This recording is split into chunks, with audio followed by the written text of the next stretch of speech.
Mud froze over the cobblestones of Ironford's market, trapping the stench of wet fur and despair. 5 copper coins clinked against a slaver's palm. It was the price of a loaf of bread. Instead, it bought a dying creature in a burlap sack, and a destiny that would burn an empire. Bryony did not go to the market looking for a cause. She went looking for oats.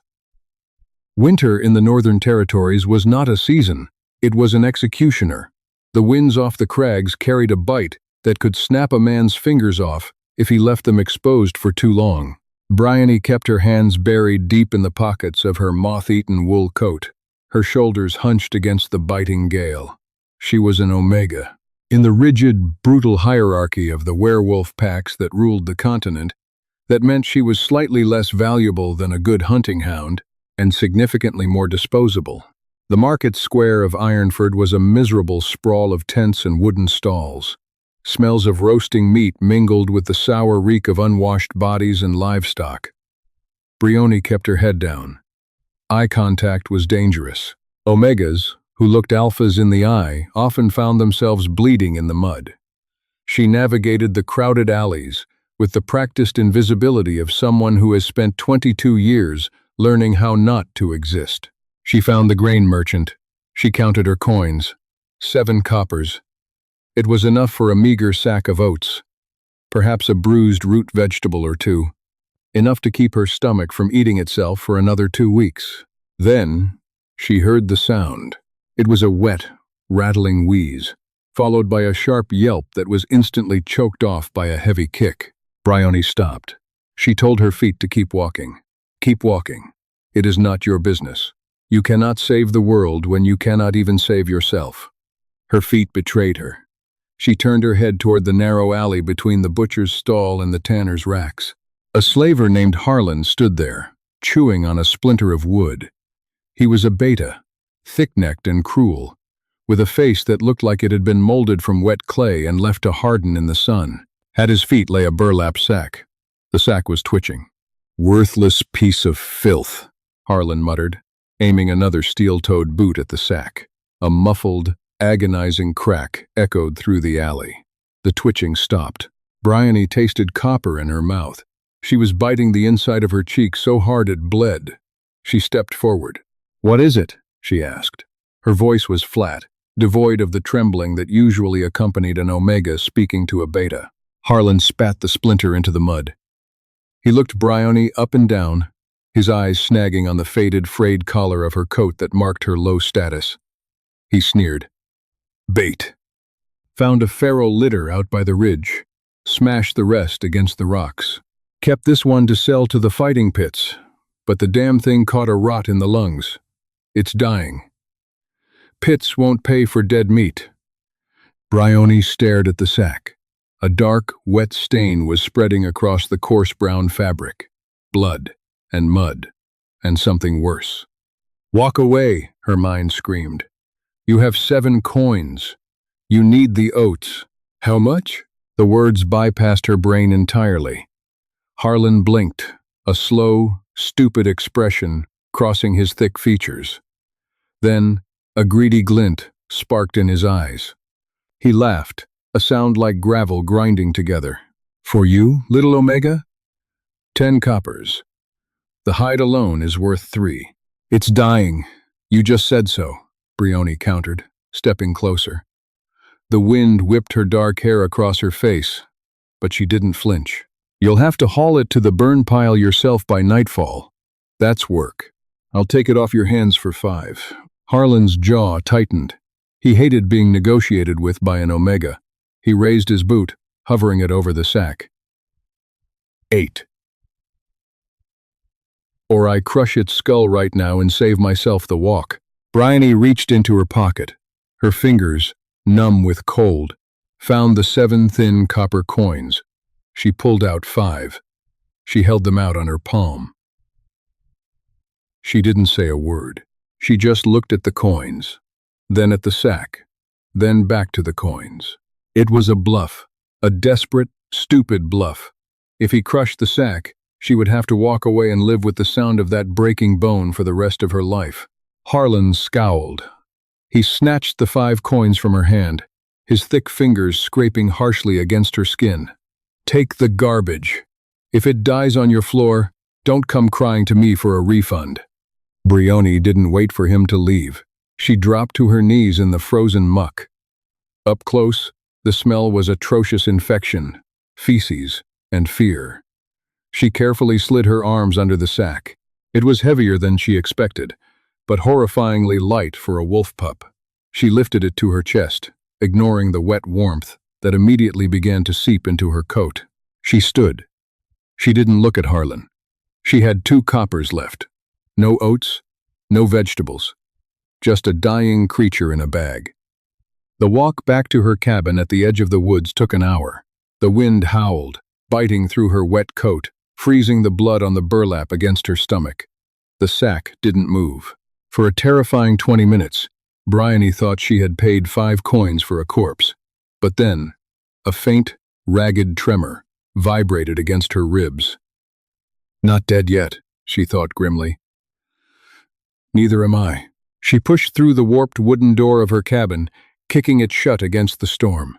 The inside was only marginally warmer than the outside. She bypassed the dead hearth and laid the sack gently on her only piece of furniture, a sturdy, scarred wooden table.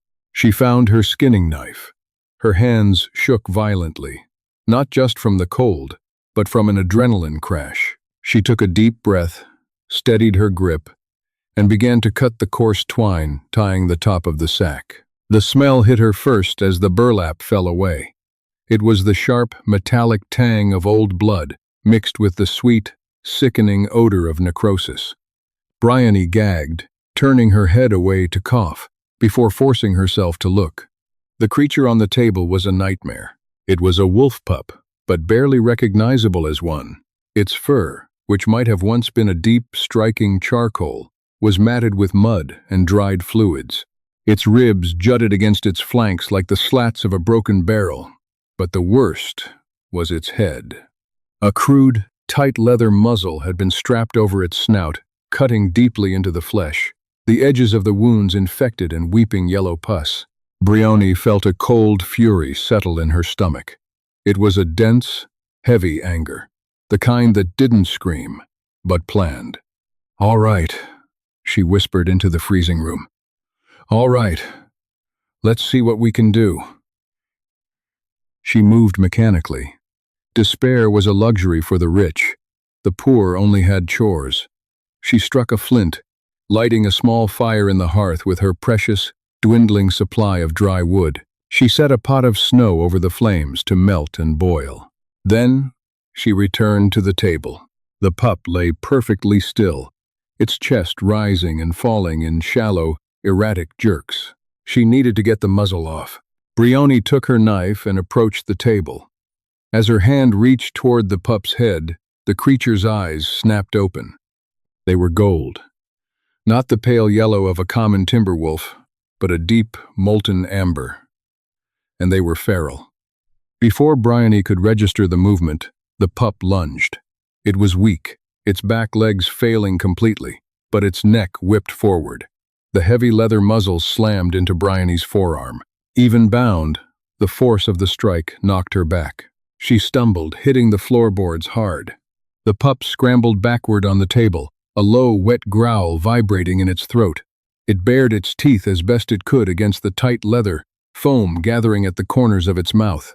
It was terrified. It expected her to hit it. It expected her to kill it. Brioni sat on the floor, rubbing her bruised arm. She looked at the pup. The pup looked at her. "You're an idiot," she said quietly. "If I wanted you dead, I would have let the beta kick your skull in." She didn't try to touch him again. Instead, she stood up, took the pot of warm water from the fire, and found a clean rag. She placed a small wooden bowl on the table, far enough away to show she wasn't attacking, but close enough for him to smell. She poured a splash of warm water into it. The pup watched her every move, its golden eyes unblinking. It was shaking so hard the table vibrated. Brioni sat in a chair across the room and waited. 10 minutes passed, then 20. The fire popped. Finally, thirst won over fear. The pup dragged itself forward, its front paws slipping on the wood. It lowered its head and lapped at the water clumsily through the gaps in the leather muzzle. While it drank, Bryony moved. She didn't hesitate. She stepped up beside the table, grabbed the thick scruff of the pup's neck with her left hand, pinning it down, and slid the blade of her knife under the leather strap at the back of its head with her right. The pup thrashed wildly, a panicked squeal erupting from its chest. Its claws scrabbled against the table, seeking purchase. Bryony held tight, gritting her teeth against the strain. The knife found its mark. With one sharp upward yank, the thick leather snapped. Bryony immediately let go and stepped back. The muzzle fell away, hitting the floor with a heavy thud. The pup scrambled to the far corner of the table, panting heavily. Its snout was a mess of raw, bleeding grooves where the leather had dug in. But it was free. It looked at her. The wild panic in its golden eyes slowly shifted into something else. Confusion. "There," Bryony said, breathing hard. "Now we can clean the rest of you." The first month was a brutal war of attrition. The pup whom Bryony refused to name, knowing that naming a dying thing only made burying it harder, fought a fever that threatened to cook his brain and his skull. For 4 days, he lay on a bed of old rags near the hearth, completely unresponsive. Bryony fed him drops of weak rabbit broth from a wooden spoon, prying his jaws open every 2 hours. She cleaned his wounds with boiled water and a paste made from willow bark and crushed pine needles. She barely slept. She chopped wood until her hands blistered. She set snares in the snow, catching just enough scrawny hairs to keep them both from starving. Her 2 remaining coppers went to a neighbor for half a loaf of stale bread. She noticed the oddities by the second week. Normal wolves healed quickly, but this pup healed with a terrifying, unnatural speed. The deep, infected grooves on his snout scabbed over in 2 days and left only faint pink scars by day 10. The broken ribs, which had grated sickeningly when she lifted him, knitted themselves back together in less than a fortnight. And he watched her. He didn't act like a dog. He didn't wag his tail or seek affection.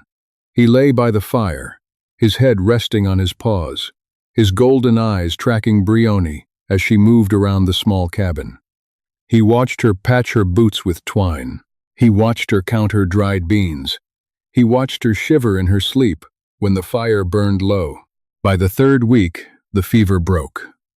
Bryony woke up one morning to find the pup sitting by the door. He was no longer a skeletal, dying thing.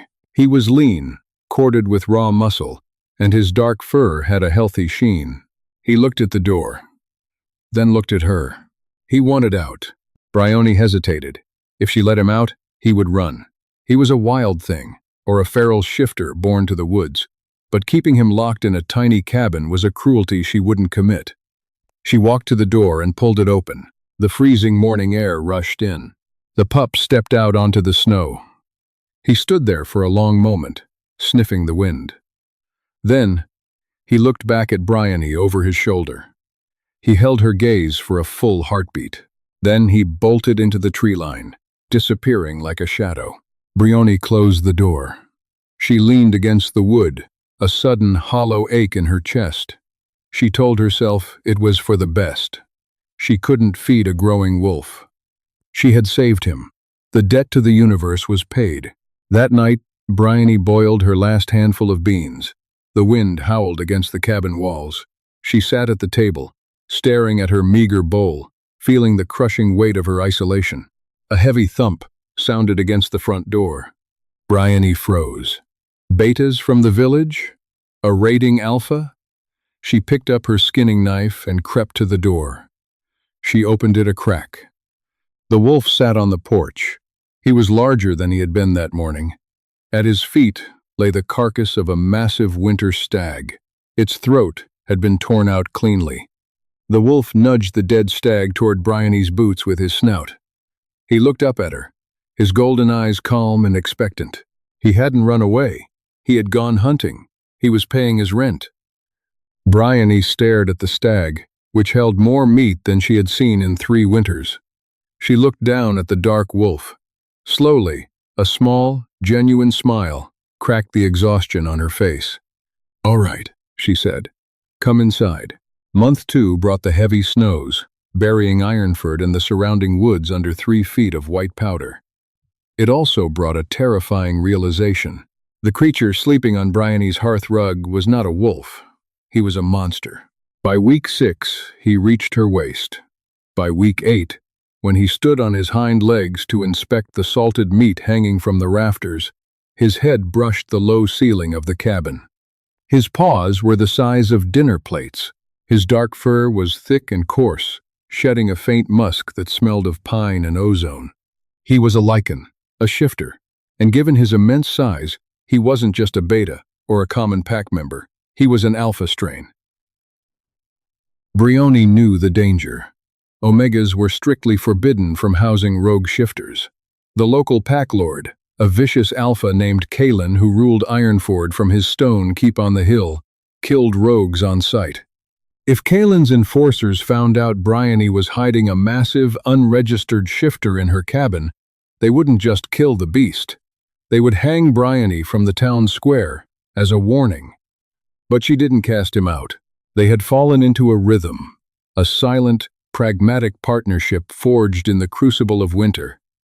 She kept the fire burning, butchered the kills he brought back, and tanned the hides. He hunted, patrolling the perimeter of the cabin, keeping the deadly cold and the wandering scavengers at bay. He never made a sound. No barks, no growls, no whimpers. The silence unnerved her at first, but she grew to appreciate it. In a world that constantly shouted at her, his quiet presence was a bizarre kind of sanctuary. The shift happened on a Tuesday, late in the 2nd month. Bryony was at the table, scraping the last bits of fat from a rabbit pelt. The fire was roaring, heating the small cabin until the windows fogged over. The wolf was asleep on the rug, twitching occasionally as he chased dream prey. Suddenly, he jerked awake. A violent shudder ripped through his massive frame. He let out a choked, ragged sound, not a howl, but a wet gasp. Bryony dropped her scraper. "What's wrong?" she asked, stepping forward. The wolf scrambled away from her, crashing into the far corner of the cabin. He curled into a tight ball, his claws gouging deep tracks into the wooden floorboards. Then, the sound of breaking bones began. It was sickening. A wet, heavy cracking, like thick branches snapping under pressure. The wolf's body contorted unnaturally, his spine bowed, his limbs elongating with agonizing slowness. Fur receded into skin, muzzle flattened into a face. Bryony backed away, pressing herself against the wall near the door, her heart hammering against her ribs. She had seen shifters change before, but it was usually fluid, a magical blur of motion. This was raw, tearing agony. This was a body that had been locked in an animal form for too long, forced by trauma and abuse to forget how to be human, now violently remembering. The transformation lasted 10 excruciating minutes. When the cracking finally stopped, the wolf was gone. In his place, huddled in the corner, was a man. He was huge. Even curled up, his shoulders were impossibly broad, corded with thick, dense muscle. He was entirely naked. His skin was pale, crisscrossed with a horrific network of scars, burns, lash marks, and deep, jagged gouges that spoke of a lifetime of violence. Dark hair fell in a tangled mess over his face. He was shivering violently, gasping for air as if he had been drowning. Bryony didn't run. She didn't scream. She forced her panic down into the tight, cynical box where she kept all her fear. She moved to the bed, grabbed her thickest woolen blanket, and walked slowly toward the corner. She kept her eyes averted from his nakedness, focusing on the floor. "Don't move," she said. Her voice was surprisingly steady. She tossed the blanket over him. The man flinched violently at the touch of the fabric, his head snapping up. Bryony finally looked at his face. He had a strong, sharp jawline, shadowed by a thick stubble. A jagged scar cut through his left eyebrow. But it was his eyes that stopped her breath. They were the exact same molten, feral amber as the wolf's. They were wild, filled with pain, confusion, and a primal, defensive rage. He looked at her, his chest heaving. He opened his mouth, his throat working convulsively. "Be Brioni," he rasped. His voice was like tearing rusted metal. It was a voice that hadn't been used for a very, very long time. Brioni froze. She had never told him her name. Not once. He must have heard it in the market, or picked it up from the rare times a villager walked past the cabin and yelled insults at her door. "You can speak," she said flatly. The man pulled the blanket tightly around his broad shoulders. He nodded slowly, a single jerky movement. The feral light in his eyes began to recede, replaced by a deep, weary intelligence. "Garrett," he ground out. The words seemed to scrape his throat raw. "My name is Garrett." Bryony stared at the massive, scarred alpha sitting on her floor. An alpha who had just spoken her name. An alpha whose life she had bought for 5 copper coins. The balance of power in the room had shifted violently. He was no longer a pet. He was a lethal, dominant force, cramped into her tiny space. Instinct demanded that Brioni lower her eyes, bare her neck, and submit to his presence. It was what Omegas were bred to do. Instead, Bryony crossed her arms over her chest. She looked Garrett squarely in his golden eyes. "Well, Garrett," she said, her tone dry and unyielding, "you owe me a new floorboard. And you're fetching the firewood tomorrow. 1. A long beat of silence passed between them. The wind battered the thin walls of the cabin. Slowly, the tension in Garrett's massive shoulders bled away. The corner of his mouth twitched, curving into the ghost of a smile.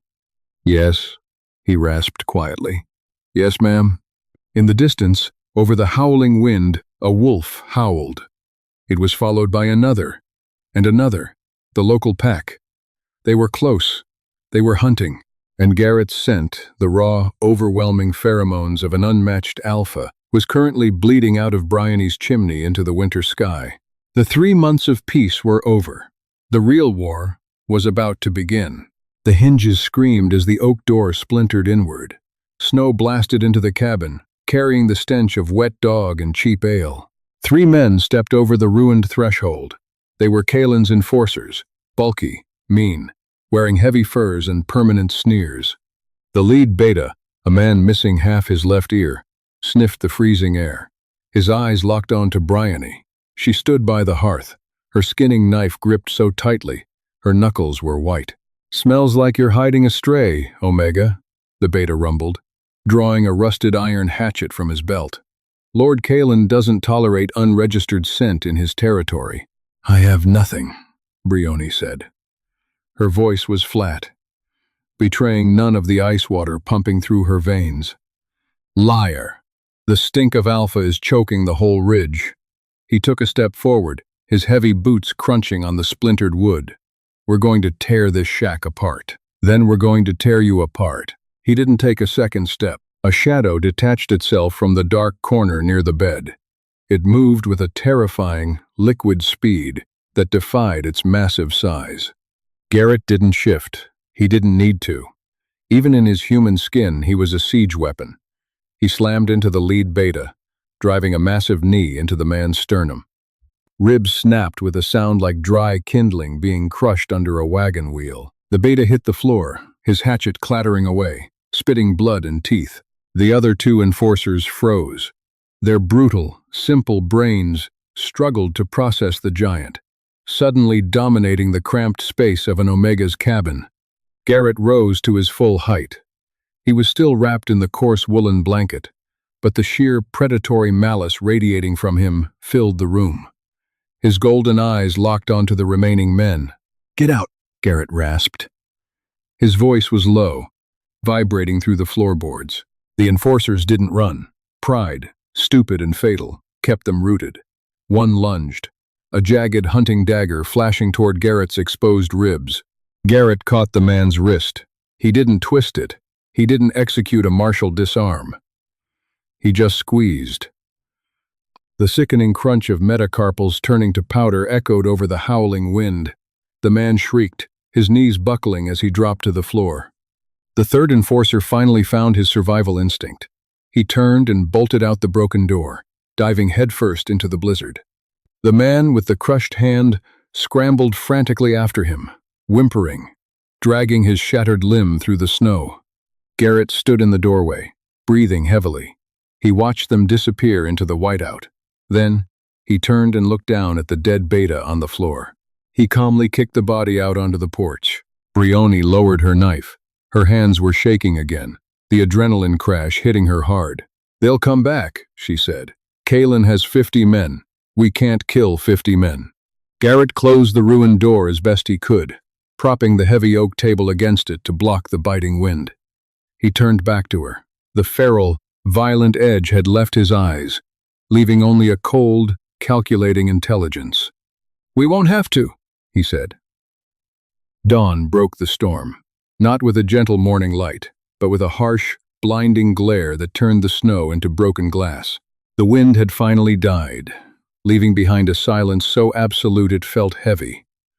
Bryony stood on the porch, her breath pluming in the freezing air. At the bottom of the wooden steps lay the dead enforcer. The brutal cold had already done its work, freezing his spilled blood into dark, jagged ribbons across the pristine white drifts. He looked less like a man and more like a discarded piece of ugly furniture. Brioni didn't feel remorse. She didn't feel horror. She just felt a deep, exhausted pragmatism. She took a rusted snow shovel, wedged it under the corpse's rigid shoulder, and leveraged him off the path, rolling him behind the woodpile. Let the scavengers have him.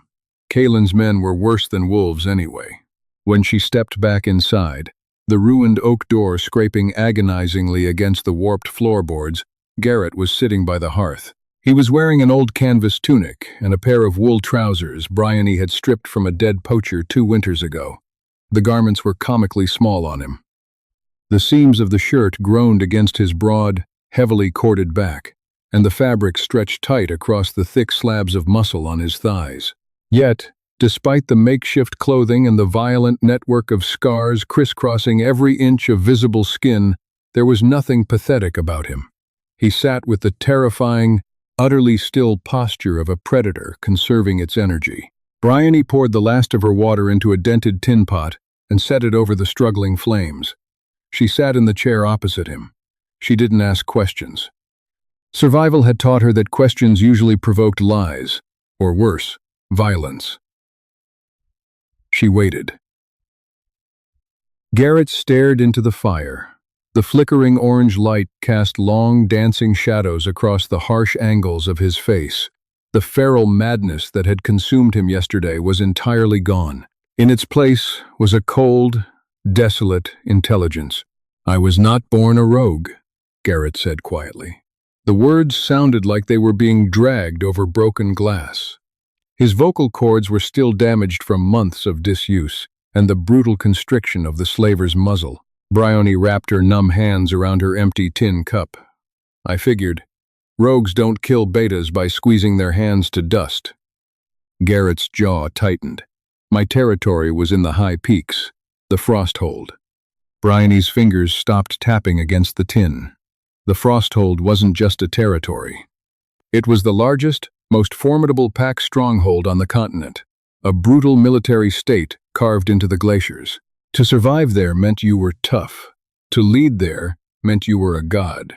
Therein quote. "My generals did not appreciate my view of the world," Garrett continued, his voice dropping to a low, vibrating rumble that made the floorboards hum. "I refused to enslave the Omegas within our borders. I outlawed the fighting pits. I believed a pack was a living organism. If you cut off the hands to feed the mouth, the whole body eventually starves." A bitter, jagged laugh scraped its way out of his throat. "Idealism is a fatal flaw in a warlord." "They organized a coup," Brioni guessed, her tone flat. She understood the mechanics of power. It was always the same, whether it was 2 beggars fighting over a crust of bread or alphas fighting over an empire. Garrett nodded slowly. "They didn't just want me dead. A dead alpha becomes a martyr. They wanted me erased. They poisoned my meat during the solstice feast. A massive dose of wolfsbane laced with powdered silver. Brioni winced. Powdered silver didn't just burn, it acted like microscopic razor blades in the bloodstream of a shifter, shredding them from the inside out, while the wolfsbane crippled their nervous system. Brioni. Brioni. It forced the shift, Garrett said, his golden eyes unblinking as he stared at the flames. Trapped me in my animal form. But worse, it rotted my mind. The pain was so absolute that my human consciousness just retreated. I became a feral, rabid thing. They chained me, beat me until my bones splintered, and sold me to southern slavers in the dead of night. They made sure the warlord of the Frosthold disappeared into the mud, nothing more than a rabid dog destined for the fighting pits. He looked up. His eyes met Brioni's. I was dead. My mind was gone. I was just pain and rage in a burlap sack, until you cut the leather. Silence stretched between them, thick and heavy. Brioni stared at the massive, scarred warlord sitting in her miserable shack. She thought of the 5 copper coins she had pressed into Harlan, the slaver's filthy hand. She had bought a dying pup to save herself from the guilt of walking away. Instead, she had bought a king in exile. "Well," Brioni said, her voice dry. "You owe me 5 coppers. The corner of Garrett's mouth twitched. It was a minuscule movement, but on his hardened face, it was as bright as a sunrise. The brief moment of levity vanished as quickly as it came. Garrett stood. The ceiling of the cabin was so low he had to duck his head. He paced to the frosted window, looking out toward the jagged horizon. In the distance, rising sharply above the snow-draped pines, the black stone spires of Kalen's keep pierced the winter sky like a rotting tooth. "Kalen will send his whole pack by nightfall," Garrett stated. It wasn't a guess. It was military certainty. When his men don't return, he will unleash the hounds. He has 50 enforcers, brutal, stupid, but heavily armed. "So we run," Brioni said. She was already calculating what little she could pack. The dried beans, her skinning knife, the heavy woolen blanket. "We head east. The border is 3 days through the deep snow. If we push hard." "No." The word hit the room like a hammer. Brioni stopped. Garrett turned away from the window. "If we run, we die tired. They know the terrain. They will hunt us, wear us down, and butcher us when we collapse.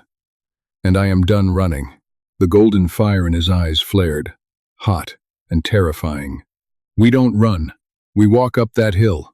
I challenge Kalen for the territory." Brioni stared at him. Then she let out a harsh, incredulous breath. "You're insane. You are half-starved.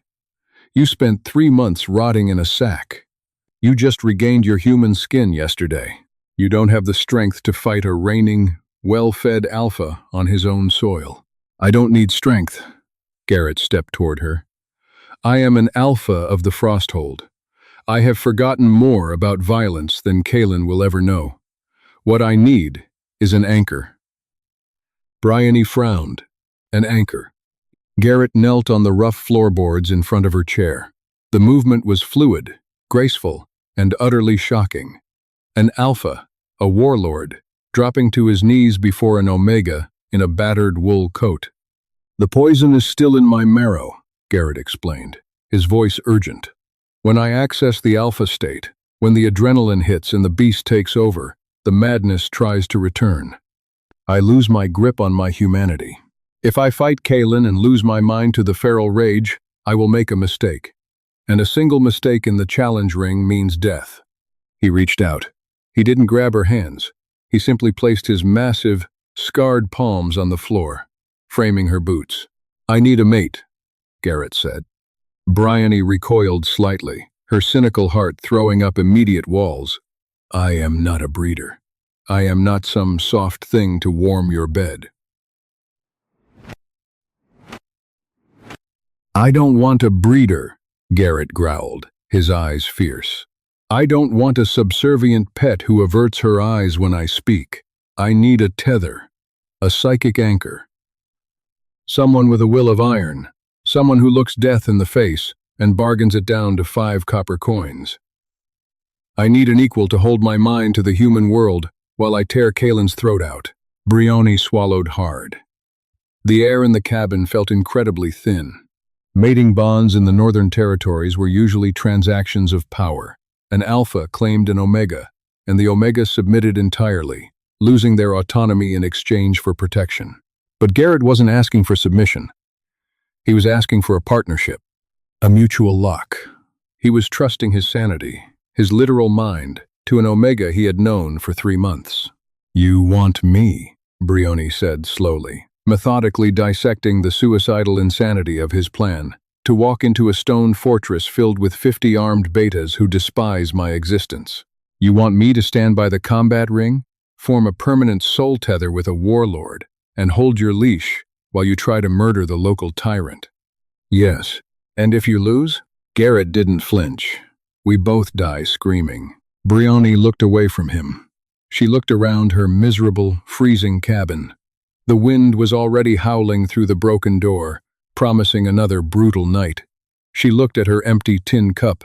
She thought of the 22 years she had spent keeping her head down, swallowing insults, hiding in the shadows, existing as nothing more than a ghost in a world that wanted to crush her. She had survived by being invisible, but looking at the scarred warlord kneeling on her floor, Brioni realized she was profoundly, irreversibly tired of surviving. She wanted to live, even if it was only for a few more hours. She stood up. Garrett rose with her, towering over her, his chest rising and falling as he waited for her verdict. Brioni walked to the wall peg. She pulled down her heavy, moth-eaten coat and shoved her arms into the fraying sleeves. She picked up her skinning knife and slid it into the sheath at her belt. She turned back to Garrett. Her face was set in stone. Fine, Brioni said, pulling her collar up against her neck. But you're carrying the travel pack, and if we survive this, you are buying me a full sack of oats. A fierce, breathtaking smile broke across Garrett's scarred face, making him look wild and beautiful and unspeakably dangerous. Done. 1. They stepped out into the biting winter morning. They did not look back at the ruined cabin, nor at the blood staining the snow. The long, steep walk to Kalen's keep lay ahead. The snow was deep, the wind was merciless, and the odds of them seeing the sunset were practically non-existent. But as Brioni walked beside the massive alpha, feeling the sheer, unadulterated power radiating from him, she felt something strange burning in her chest. It wasn't fear. It wasn't the cold. It was hope. And it felt exactly like a loaded gun. Did Brioni's 5 coppers buy her a kingdom, or a brutal death sentence? The winter winds hold the answer, and Kalen's keep awaits. If you felt your heart pounding alongside Brioni's, hit that like button right now. Share this story with someone who loves a dark, gritty werewolf romance that breaks all the rules. And don't forget to subscribe to the channel. You won't want to miss what happens when Garrett unleashes the beast. See you in the next video.